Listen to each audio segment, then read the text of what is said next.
दिवसाची सुरुवात आहे बरोबर. आपण बऱ्याच वेळेस आपण देवाचं काम करत असताना आपल्यामध्ये निराशा येते.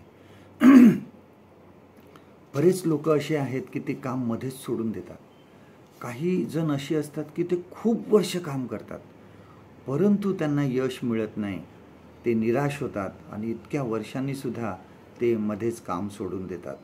आणि काही जण यशस्वी होतात आणि आपण त्यांना चांगलं काम करणारे म्हणतो, यशस्वी म्हणतो.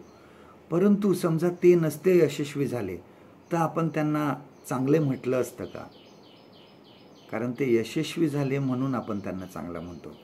आणि लक्षात ठेवा की जीवनात यश येवो किंवा अपयश येवो, देव आमच्या सोबत असतो. बघा, ज्यावेळेस आपण इर्मयाचं पुस्तक वाचतो त्यावेळेस इर्मया सुद्धा निराश झाला होता. लोकांबरोबर काम करत असताना त्याला निराशा येत होती कारण लोक सुधरत नव्हते. लोक परत देवाकडे माघारी येत नव्हते.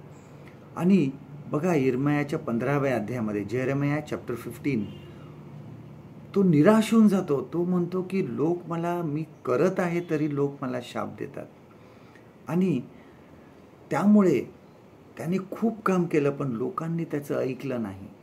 आणि मग त्याने प्रत्येक वेळेस त्या लोकांना संकटामध्येच बघितलं, त्रासामध्येच बघितलं, कारण ते देवापासून दूर होते. परंतु तरीही इर्मयाने माघार घेतली नाही. तो मागे हटला नाही. त्याने हाच विचार केला की देवाने फक्त मला यशस्वी होण्यासाठी पाचारण केलेलं नाही तर विश्वासू राहण्यासाठी पाचारण केलं आहे. त्याने देवावर विश्वास ठेवला. जीवनामध्ये नेहमी आपल्या भावनांवर ताबा ठेवा. भावनेच्या आहारी जाऊ नका. कुठलाही निर्णय भावनेच्या आहारी जाऊन घेऊ नका. लगेच निर्णय घेऊ नका. वाट बघा, देव तुमच्याबरोबर आहे.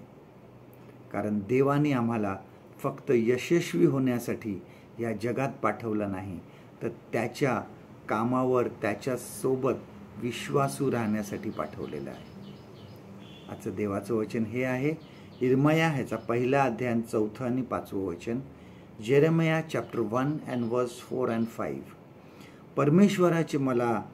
परमेश्वराचे वचन मला आले ते असे, मी तुला गर्भाशयात घडिले त्यापूर्वी तू मला ठाऊक होतास.